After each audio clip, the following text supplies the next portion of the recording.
Բարև ձեզ սիրելի հայրենակիցներ, եթերում կրկին քաղաքական խաչմերուկն է եւ այսօր մեր հյուրն է պարոն Գյորգի Թումասյանը, բոլորիդ շատ լավ ծանոթ եւ համոզված եմ, որ շատ կարեւոր թեմաներ ենք այսօր քննարկելու, չէ՞ Գյորգի, քանի որ հավաքվել են բազմաթիվ լուրջ հարցեր Ողջույն Հայաստանի։ Էդուարդ ջան, եւ այո, շատ կարևոր հարցեր կան քննարկելու։ Կարևոր հարցերը վերաբերվում են Պուտինի, Վալոդինի սպառնալիքներին, փաստացի Պուտինը սկսեց խոսել, ճիշտ է Գեորգին այս հարցերին անդրադարձել է, ես նույնպես տեսակետ եմ հայտնել, բայց քննարկումներում ես կարծում եմ, որ հետաքրքիր մանրամասներ անպայման Ե- ի հայտ կգան։ Դրանից բացի ամեն օրվա մասշտաբով մենք տեսնում ենք, թե ինչպիսի կաշառակերություն է Հայաստանում, մեծ ցավ է իմ մոտ առաջացնում, կարծես հակակոռուպցիոն կոմիտեն աշխատում է շատ մեծ արագությամբ ջանքեր է գործադրում, որպեսզի բոլորին բացահայտեն, բայց այդ մասշտաբները ուղղակի սարսափեցնող են, Գյորգի։ Այս հարցերին կանդրադառնանք, բայց սկզբում կուզենայի մի քանի բառով անդրադառնալ, թե ինչ տեղի ունեցել եկեղեցում Ախալցխայի, քանի որ տեսա հայկական լրատվամիջոցներում էլ գնաց, շատ կծկտուր տեղեկություն է մեր հայրենակիցներին ուզում եմ տեղեկացնել, որ Ախալցխայում Սամցխե Ջավախեթի տարածաշրջանում, այսինքն Սամցխե Ջավախետին ընդհանուր մեկ տարածաշրջան է, Ախալցիխեն համարվում է այդ տարածաշրջանի ամենագլխավոր կարևոր քաղաք, կարելի ասել մայրաքաղաքը, տարածաշրջանի կա Ախալքալաքը, Նինոց Մինդան, կանելի փոքրիկ քաղաքներ մեր տարածաշրջանում եւ ահա այստեղ, որտեղ որ հայերը շատ վաղուց բնակվում են, մենք ունենք եկեղեցիներ եւ եկեղեցիներից մի քանիսը վիճելի են համարվում Սուրբ Նշան եկեղեցին, 5 գմբեթանի շատ գեղեցիկ հիասքանչ մի եկեղեցի է, գտնվում է Մարտա թաղամասում, 90 թվականներին լարվածություն կար այդ եկեղեցու շուրջ, դրանից հետո եկեղեցին բաց է բոլորի համար, թե հայերի համար, թե վրացիների համար, այսօր այն որևէ խնդիր չի ստեղծում թե հայերի, թե վրացիների համար, ճիշտ է վիճելի է չի վերադարձվել Գյորգի, երևի դու լավ գիտես այդ պատմությունը, ինչի համար այս մասին խոսում եմ, քանի որ վերջերս ինչ որ անձինք կամ ինչ որ մի խումբ մարդ ներսից սրբապատկերները դուրս էր բերել եւ լցրել էր աղբի արկղը։ Սրբապատկերներ ասելով մարդիկ իրենց տներից ինչ որ սրբապատկերներ են տանում շատ է թվով, մատուրի նման է ցավոք սրտի եկեղեցին դարձել, քանի որ հայ առաքելական եկեղեցուն չի պատկանում, վրաց ուղղափառ եկեղեցուն չի պատկանում, եւ սա սադրանք համարվեց եւ երկու ազգի, երկու եկեղեցիների նկատմամբ, քանի որ այնտեղ կային թե վրացական պատկերներ եւ թե հայկական տարել արկղն էին լցել եւ բավականին մեծ հիմա քննարկումներ են ընթանում համացանցում, ճիշտ է մարդիկ հավաքեցին այդ ամենը, Գյորգի տարան իր տեղը վերադարձրին, ոստիկանությունը զբաղվում է, բայց կարծես թե բավականին լուրջ սադրանք է տեղի ունեցել, իմիջայլոց ոչ միայն հայերը, այլ նաև վրացիները քննարկում են այն հարցը, որ սա սադրանք է երկու ազգերի, երկու ժողովուրդների նկատմամբ, բայց հարց է առաջանում ով է արել, ում էր ձեռնտու եւ կաթողիկոսի նոր պատրիարքի Վրաստանի ընտրության օրն է այդ ամենը տեղի ունեցել, ինչպես նաև Հայաստանում հիմա թեժի իրավիճակը, նախընտրական շրջան է։ Կարող ես իմիջիայլոց այս հարցի շուրջ եւս քո կարծիքը ասել։ Դե գիտես, մենք քո հետ միասին եղել ենք այդտեղ եւ ես հիշում եմ, որ այդտեղ մուտքը բաց է, Բաց։ այսինքն Բոլորին։ բոլոր մարդիկ կարող են մտնել եւ այդ բանը կարող էր անել ցանկացած մարդ, նկատի ունեմ քաղաքացի, որևէ մեկը, այսինքն պետք է հաշվի առնենք, որ դա կարող լինի խուլիգանություն, զուտ եւ կապ չունենա ոչ էթնիկ, ոչ կրոնական տրամաբանության հետ, բայց միևնույն ժամանակ որտեվ իրավիճակն է վատ, եկեղեցին այդ իրավիճակում չպետք է լինի, այսինքն չպետք է ինքը բաց լինի եւ ինչպես հուշարձան ուղակի այդպես լինի, խոսքին ոչ վրացական եկեղեցիները Վրաստանում, ոչ հայկական գործող եկեղեցիները Հայաստանում բաց չեն, իրանք բաց են այն ժամանակ, երբ այդտեղ Ով մարդ ինչ կա։ ուզում տանում դնում է սարբապատկեր, Դա, այլևս հավաքվել։ բայց բաց է երբ մարդ կա։ Պատկերացրա, որ վրացական կամ հայկական եկեղեցիները բաց լինեին։ Այնտեղ էլ հազար ձևի բան կարող տեղի ունենալ։ Ուստի խնդիրը նրանում է, որ այդ հարցը լուծված չէ, եւ ես համարում եմ, որ այդ հարցը ապագայում իհարկե անպայման պետք է լուծվի, ունի իր կարևորությունը եւ նշանակությունը։ Անկեղծ կլինեմ, որ ես պատկերացնում եմ այդ հարցի լուծումը Վրաստանի ժողովրդավարության ամրապնդումը, եվրոինտեգրումը զուգահեռ բաներ։ Ես չեմ պատկերացնում, որ դա անպայման Հայաստանի հետ պետք է կապված լինի։ Ոչ, ինչքան մեր պետությունը Վրաստանը ավելի ժողովրդավար դառնա, այդքան այդ հարցերը ավելի կլուծվեն։ Եվ ի վերջո ես տեսա նաև վրացական մամուլում էլ է դա տարածվում, ես չեմ կարծում, որ որևէ մեկին վրացական նաև կրոնական շրջանում, ով հավատացյալ է իրեն համարում, դա դուր գա, եւ ի վերջո հարց կտան պատճառը ինչու՞մ է, կարծում եմ կիմանան պատճառը ինչու՞մ է, բայց բացի դրանից էլ մենք Թբիլիսիում էլ ունենք տարբեր եկեղեցիներ հայկական, որոնք սարսափելի իրավիճակում են գտնվում հենց նույն կարգավիճակի պատճառով, այդ թվում կիսատ փլուզված, որովհետև չունեն որևէ կարգավիճակ։ Այդ հարցը պետք է լուծվի, այդ հարցը օրակարգում պետք է լինի եւ հայ-վրացական եղբայրության տրամաբանության ներքո Վրաստանի պետության ժողովրդավարության զարգացման զուգահեռ համոզված եմ, որ մեր համայնքը այդ հարցերը կտանի առաջ եւ ի վերջո կլուծի։ Հույս ունենանք, որ նոր կաթողիկոսները այդ հարցին կանդրադառնան Հայաստանում էլ, երբ որ ունենանք նոր կաթողիկոս, Վրաստանում արդեն ունենք, նորովի կնային այդ հարցին։ Այո։ Հիմա անդրադառնանք Գեորգի այնինչ տեղի ունենում Հայաստանի շուրջ։ Եվ կարծում եմ կարևոր է սկսել Պուտինի, Վալոդինի հայտարարություններից, Հայաստանում տեղի ունեցած գագաթնաժողովից, հետո արդեն գանք Հայաստանում ներքաղաքական անցուդարձին։ Այո, կարելի ասել, որ վերջի շրջանում մենք այնինչ տեսնում ենք, իհարկե դա արդեն հիբրիդային պատերազմից էլ շատ է, ակնհայտորեն սպառնալիքներ են հնչում։ Վալոդինի ասածը, որ Ուկրաինայի սցենարով ենք շարժվում երկրորդ ճակատ, ակնհայտորեն տեսեք, խնդիրը նրանում է, որ սրանով հենց իրանց ձեռքով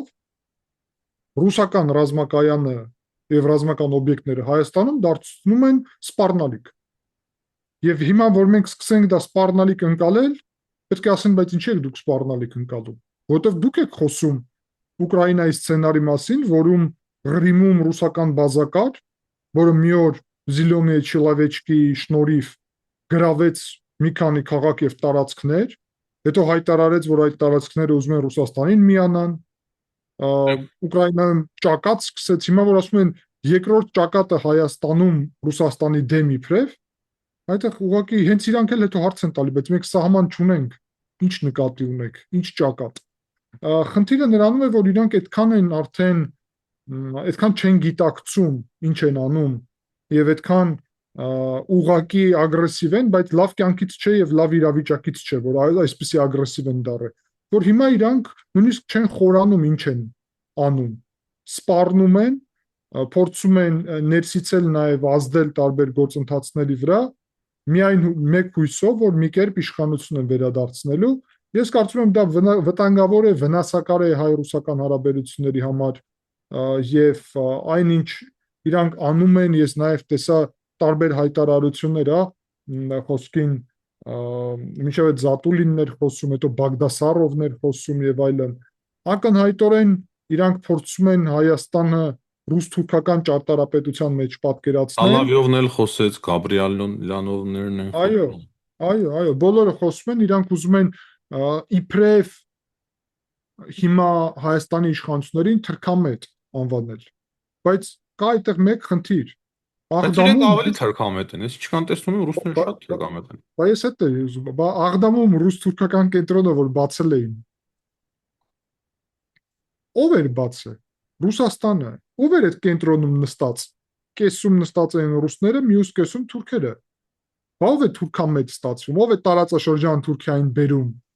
Ով է ի վերջո Շոյգուն որ ասում էր համատեղ օպերացիա անցկացրեցին Ղարաբաղում Թուրքիայի հետ։ Հիմա իրանց ռոպագանդիստները ուզում են Հայաստանի իշխանությունները թրքամետ անվանել։ Հայաստանը սահման ունի Թուրքիայի հետ, ի տարբերություն Ռուսաստանից։ Եվ Հայաստանը պետք է եւ ստիպված է իր սահմանին եղած պետության հետ դիվանագիտական աշխատանք տանի։ Այսինքն եթե մենք խոսում ենք Թուրքիայի հետ, մենք թրքամետ ենք, իսկ Ռուսաստանը եթե մեր փոխարեն մեզանով առևտուր է անում մեր շահերով, դա նորմալ է։ Այսինքն այդքան են իրանք խառնվել իրանց նարատիվների մեջ, Էդվարդ ջան։ Ապուշներ են դրել մեզ, Գեորգի, բարի անկեղծ ասի։ Հա, հենց դա է։ Եվ այդ թեման կարա շարունակել, որովհետև ճիշտ սկսեցի, այսինքն բացահայտ, հենց տենց։ Հա իրենք խորը հարաբերություններ ունեն, շատ խորը հարաբերություններ ունեն թուրքերի հետ եւ մենք եթե մի փոքր փորձում ենք հարաբերությունները գոնե նորմալացնել, որ մեծ վտանգ չսպառնա, գոնե Հայաստանը զարգանա, այդպիսի բաներ են ասում, իբր չենք հասկանում, մեր ժողովուրդը չի հասկանում 5000 տարվա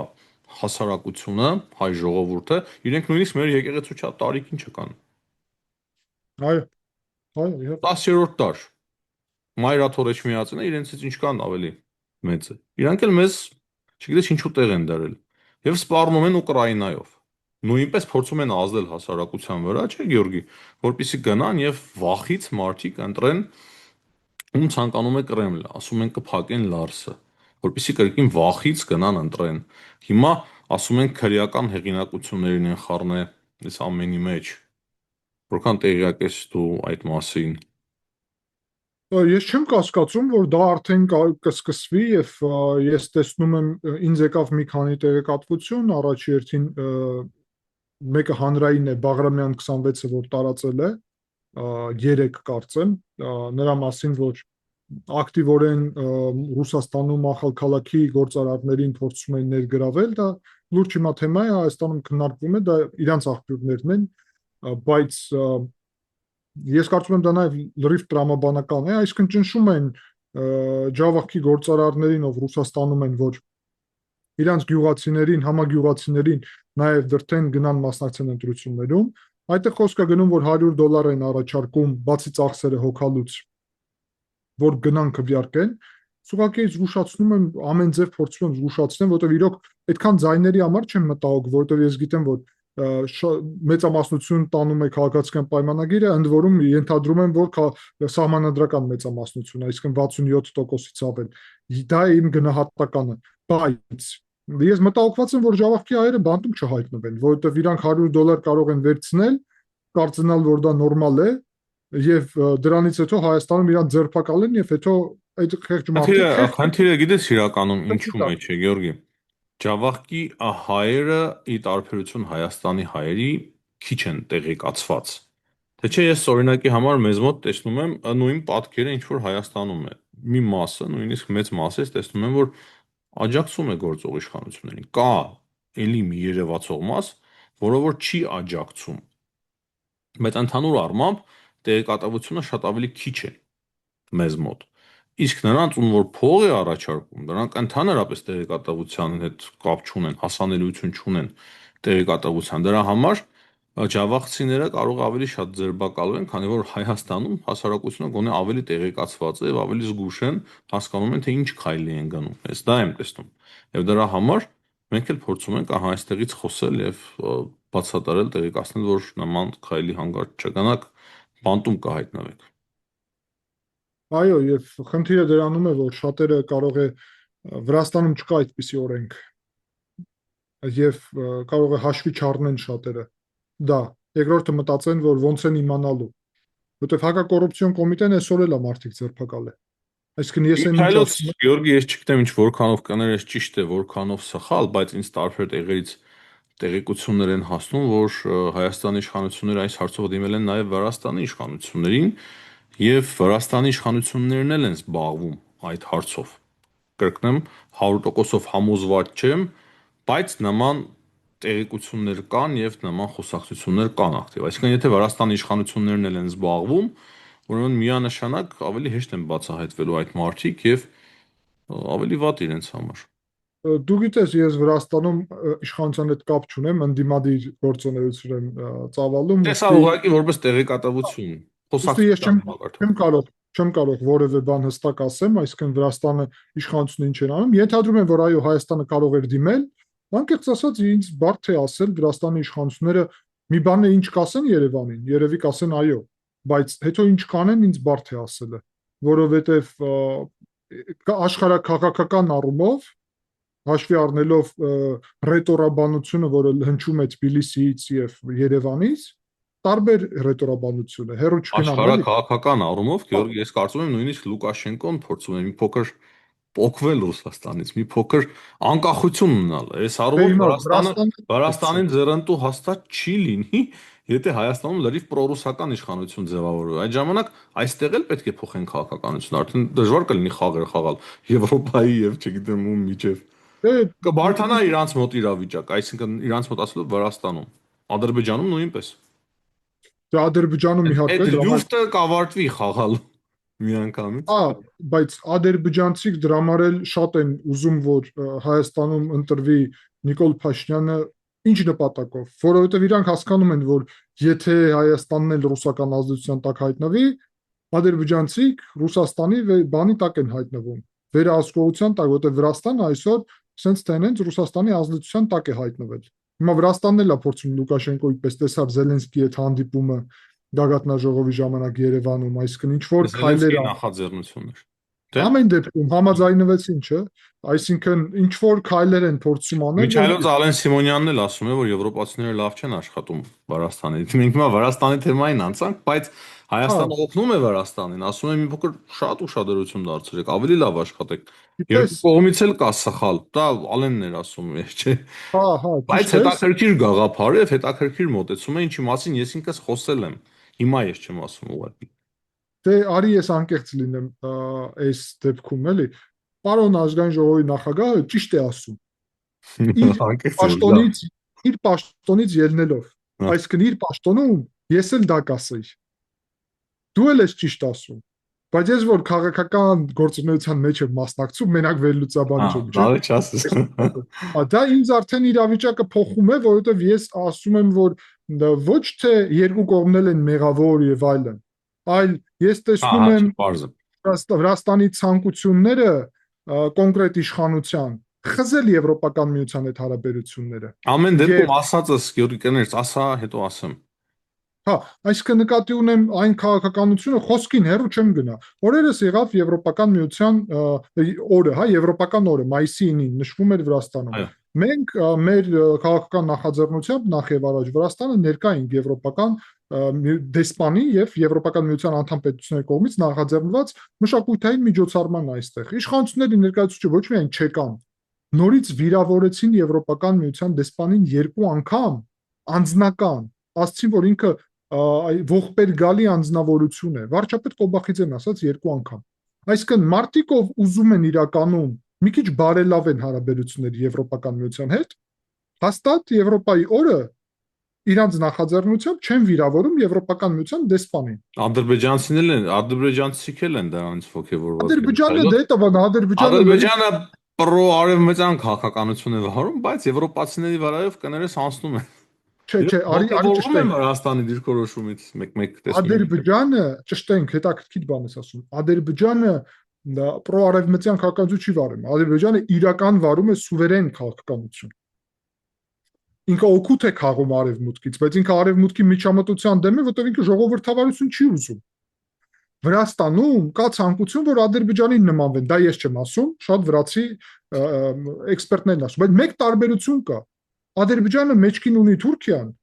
մեկ էլ իր զինված ուժերը, եւ այդ իրավիճակում Ադրբեջանը իրոք ուժ ունի, 12 միլիոնա 11 միլիոն են ի վերջո, այսինքն ուրիշ ծավալի պետություն է փաստացի։ Վրաստանը օկուպացված 20%-ով հակաարևմտյան տրամաբանության ներքո մի կողմից մեկը ժողովուրդը մնում է ժողովրդավար, իսկ մյուս կողմից դու հայտնվում ես Ռուսաստանի ազդեցության տակ, որտեղ մեջքից չունես Թուրքիա եւ չունես ուրիշ ոչ մի պետություն։ Կարող է Հայաստանից մի փոքր մեջքերը ամրացավ, դրա համար այսպեսի քաղաքականություն կարողացան վարել։ Կա նման վարկած։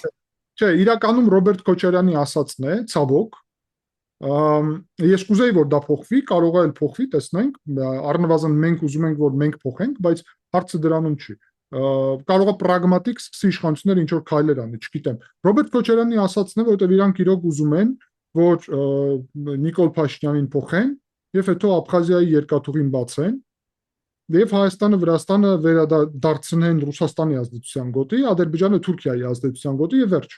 Կովկասում ինչ Ամերիկա, ինչ Եվրոպա, մենա բացահայտ ասում են, էլի, ամերիկանց թե ինչ գործ ունի, տրիփ ծրագրի մեջ են ուզում փոխել օրակարգը եւ այլն։ Այսինքն բացահայտ ուզում են տարածաշրջանը կիսել ռուս-թուրքական տրամաբանության ներքո եւ վերջ։ Եվ դա ակնհայտ երևում է։ Այս պայդրությամբ Միայն եւ միայն Հայաստանը դա փաստ է, դրա մասին խոսում են վրացական այսօր մամուլում տարբեր քաղաքական գործիչները։ Դու գիտես, ես շատ եմ ներգրաված, բոլորը Այո։ ասում են, այսօր կենտրոնը դարել է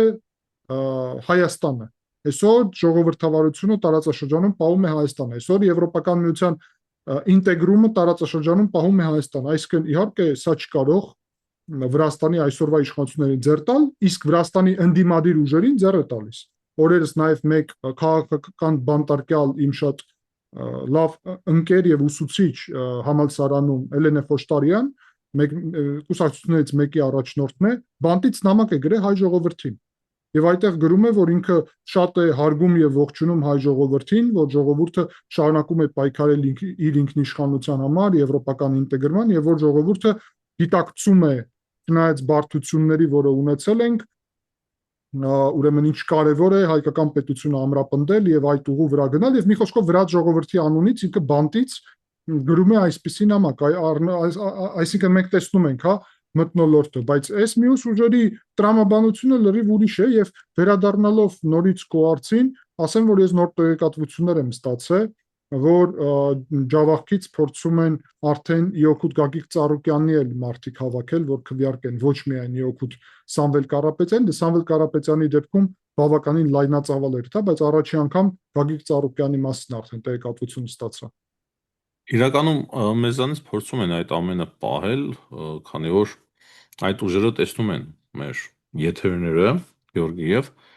շատ զգուշավոր են, այնպես են անում, որ մենք հանկարծ այդ մասին չտեղեկանանք, ճիշտ է, ինչ որ ինֆորմացիա այնուամենայնիվ մեզ հասնում է, որ նրանք փորձում են ակտիվություններ անել Ջավախքում։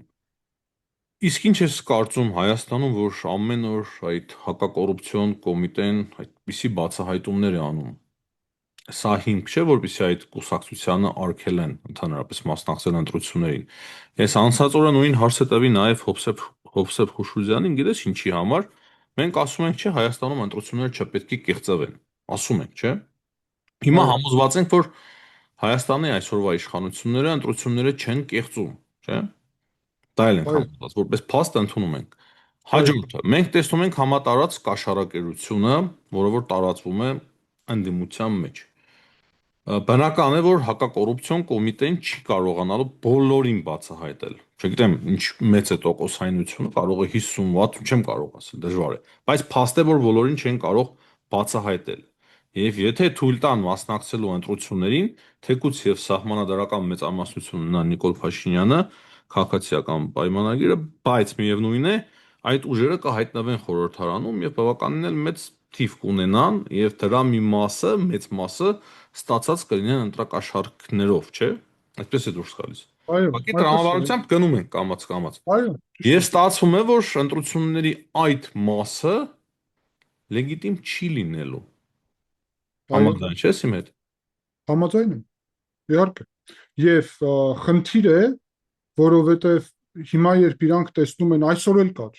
երեկ էլ կար եւ ամեն օր կարելի ասել հակակոռուպցիոն կոմիտեն փաստերով ձերբակալում է մարդկանց։ Այսինքն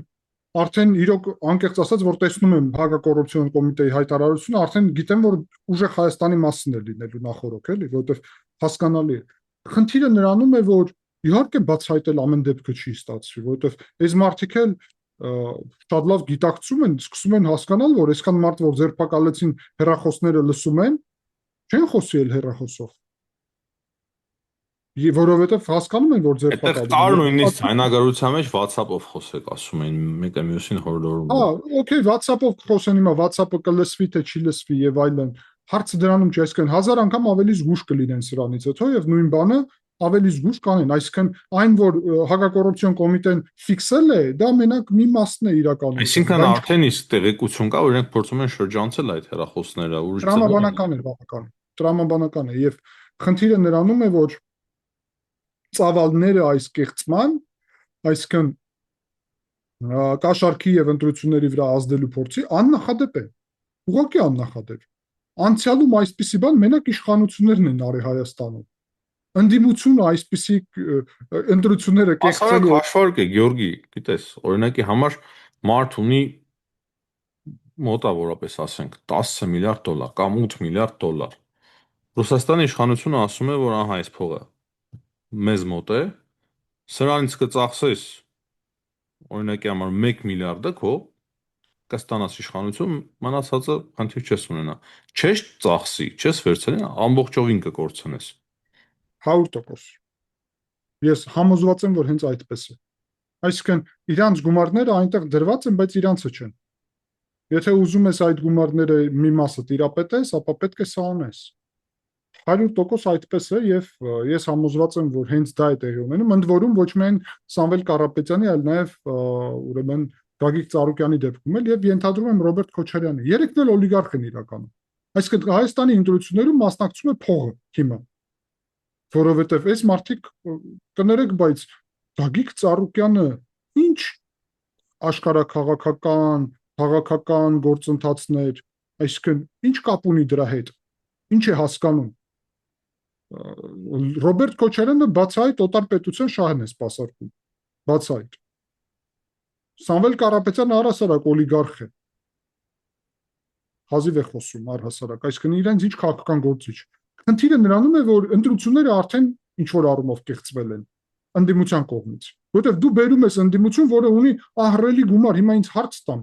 ո՞նց մրցակցես այդպիսի ընդդիմության հետ, մնացած ընդդիմությունը, ո՞նց։ Դու չունես այդ հարյուրավոր միլիոն դոլարը, ո՞նց մրցակցես։ Ոչ ԶԼՄ ունես այդքան, ոչ այդքան մեքենա, բաներներ, ակտիվիստներ, օֆիսներ եւ չունես։ Ինչ է ստացվում, ով գումար ունի, նա է քաղաքականություն ձևավորում։ Դա արդար չէ։ Քաղաքականությունը պետք է ձևավորվի գաղափարների շուրջ, այլ ոչ թե Տես, օղի շուրջ։ պրոեվրոպական կուսակցությունները, պրոեվրոպական դիրքորոշում ունեցող կուսակցությունները Հայաստանում փող չունեն։ Հետո էլ մի մասը արևմտամետ կոչվածների ասում է, բողոքում է, որ այս իշխանությունը պրոռուսական է։ Ինչպես է ստացվում, որ Ռուսաստանը ակտիվ աջակցում է իր ընդդիմությանը, ընդդիմության ասած հասկանում եմ, թե ընդդիմություն ասում եմ, ընդդիմություն չէ իրականում։ Իսկ Եվրոպական միությունը ինչ որ գրանտեր, փողեր չի տալիս մնացած պրոեվրոպական կուսակցություններին։ Այսինքն այդ թեզն էլ չէ, հաստատի սուտ է, փուչիկ է։ Այսօր միայն միջամտություն ենք տեսնում միայն ու միայն Ռուսաստանի կողմից Հայաստանի ընտրություններում։ Ֆինանսական։ Այո, այո, եւ դա բավականին լուրջ, բավականին բացահայտ, բավականին լայնածավալ, եւ դա շատ վտանգավոր է, որովհետեւ այդ առողջ ուժերը քաղաքական ընդդիմադիր իրանք փաստացի չեն կարող գործել եւ մրցակցել։ Նորից վերցնենք, համեմատենք գաղափարների մակարդակով այդքան կուսակցություն կա առողջ եւ համեմատենք Սամվել Կարապետյանի հետ, որը 3-4 օր է մտել քաղաքականություն, 3 կուսակցություն հիմնել եւ 2-3 ելույթ ա ունեցել։ Մենք քո հետ միասին օրն ենք 2-3 ելույթ ունենում։ Այսինքն 2-3 ելույթ ա ունեցել, ընդ որում որից པարզ չէ։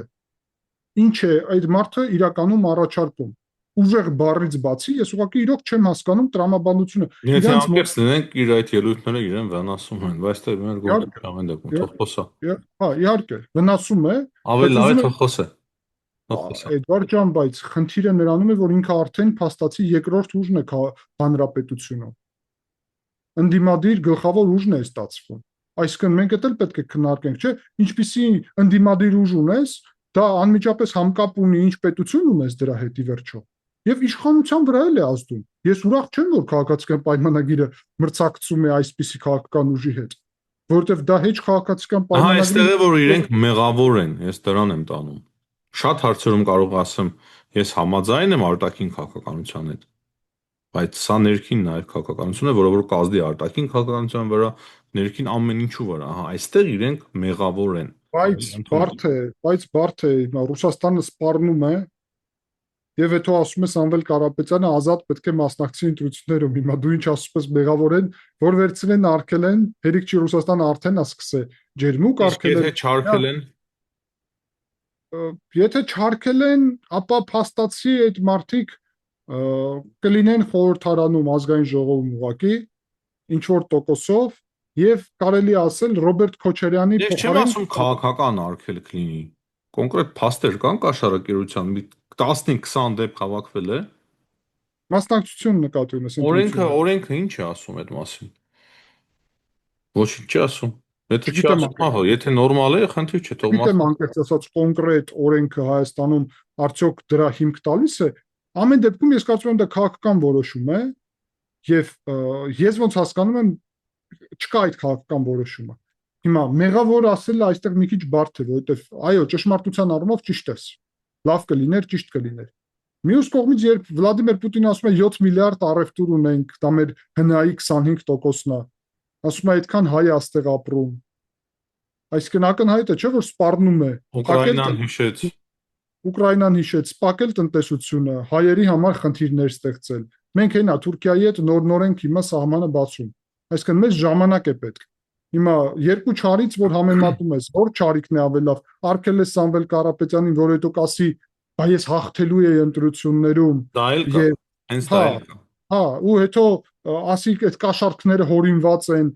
ես հաղթելու եմ եւ Պուտինն էլ ասի դու արգելեցիր իմ մարդուն, Լավ, խնդիր այդ չկա, թող դեպքում մասնակցեն այդ 20% դեպքում հազիվ հավաքեն, կա, չէ, 15-20%։ հնարավորություն, նաև իրավապահները կարող են հայտնաբերել հենց ընտրությունների օրը, որ մասն են նրանք խախտում։ Բնականաբար, սահմանադրական մեծամասնություն կստանա Նիկոլ Փաշինյանը, բայց իրենք ինչի տոկոսով էլ անցնեն, այդ տոկոսի մեջ էլ հարցեր կառաջանան։ Այդտեղ էլ ամեն դեպքում պետք է ճշտումներ մտցնի իշխանությունը։ Ավելի ճիշտ կենտրոնական ընտրական հանձնաժողովը, եթե ավելի կոռեկտ ու ճիշտ լինենք։ Այո, ես կարծում եմ, այո, իհարկե, եւ ընդհանուր առումով հստակեցում նաև պետք է լինի, քաղաքական գնահատական էլ կտրվի, բայց կարծում եմ սա ամեն դեպքում իրանց հեղինակության վրա նաև բավականին լուրջ հարված է հասցնում։ Եվ ես չեմ ակնկալում, որ իրանք խոշոր ձայներ են հավաքելու։ Նախնական տվյալները ինչ թվեր մեզ ասում են, մոտավորապես ստացվում է, որ 100%-ի որ բաժանենք, այսինքն եւ հաշվարկենք, ստացվում է 65-ից 70% մոտավորապես քաղաքացիական պայմանագիրը, 15-ից 20% մոտավորապես ուժեղ Հայաստանը, Հայաստան դաշինքը մնացած տոկոսները եւ Ծառուկյանը ենթադրում եմ նաեւ կարող է անցնի կամ ոչ եւ հանուն հանրապետությունը կամ հանրապետություն կուսակցությունները կամ կանցնեն կամ ոչ մոտավորապես, այսինքն 4%-անոց շեմը կամ հաղթահարեն կամ չէ, կարող է 3% ունենան, կարող է 5 կամ 4.5, տեսնենք։ Առնվազն խոսք է գնում 3 կուսակցություն ամեն դեպքում պետք է լինի, այսինքն իմ կանխատեսումը այն է, որ կլինի քաղաքացիական պայմանագիր ուժեղ Հայաստան եւ Հայաստան դաշինք, առնվազն այդ 3-ը կարող է 4-րդ 5-րդն էլ, բայց տեսնենք, եւ քաղաքացիական պայմանագիրը կամ շատ պինդ մեծամասնություն կունենա, կամ սահմանադրական մեծամասնություն ընդհանուր առումով։ Եվ կունենանք հաջորդ 5 տարին մի կողմից ռուս օլիգարխի քաղաքական թիմ, մյուս կողմից Դաշնակցության եւ Ռոբերտ Քոչարյանի միավորում փաստացի։ Այսինքն ցավոք մնալու ենք նույն կարգավիճակով։ Հիմա դա նաեւ մեզ է հուշում, որ պետք է այնպիսի օրակարգ է 5 տարվա ընթացքում իշխանության հետ էլ աշխատենք, որ Հայաստանի քաղաքական դաշտը առողջանա, որովհետև սա առողջ վիճակ չի, սա հիվանդ վիճակ է, կարելի ասել Հայաստանի քաղաքական դաշտը Վտանգավոր վիճակ է, անկախության։ վտանգավորել է եւ եթե ինչպես մարմինն է դիտարկում պետությունը, այդ մարմինը առողջ չէ հիմա։ Ինքը հիվանդության մեջ է գտնվում, որովհետև այս քաղաքական ուժերը չեն կարող համարվել առողջ այս ընդդիմադիր ուրեմն դաշտում, այսինքն նորմալ ընդդիմադիր դաշտ եթե չկա, դա վտանգավոր է, որովհետև լավ, քաղաքացիական պայմանագիրը մի օր իշխանություն չի լինի։ Պետք է լինի նորմալ ընդդիմություն, որ մենք սովորենք, որ կա ընդդիմություն, կա իշխանություն, իշխանություն դառնում է ընդդիմություն, ընդդիմությունը դառնում է իշխանություն։ Նորմալ ժողովրդավարությունը այդտեղ է, այդպես է։ Իսկ մեր մոտ ինչպես է, ընդդիմությունը թշնամի է եւ հակառակը հիմա ընկալվում եւ ընդ որում հա եթե ընդդիմությունը օտար պետությունից է կառավարվում ուստի հա խնդիրը հենց դրանում է այսինքն բավականին լուրջ թեմա է եւ ես կարծում եմ հաջորդ 5 տարին այդ ուղղությամբ ենք իրականում աշխատելու ցավոք բայց ինչ անես Շնորհակալ եմ Գեորգի այսօրվա զրույցի համար։ Ես էլ եմ շնորհակալ կարծում եմ հետաքրքիր ստացվեց Շնորհակալ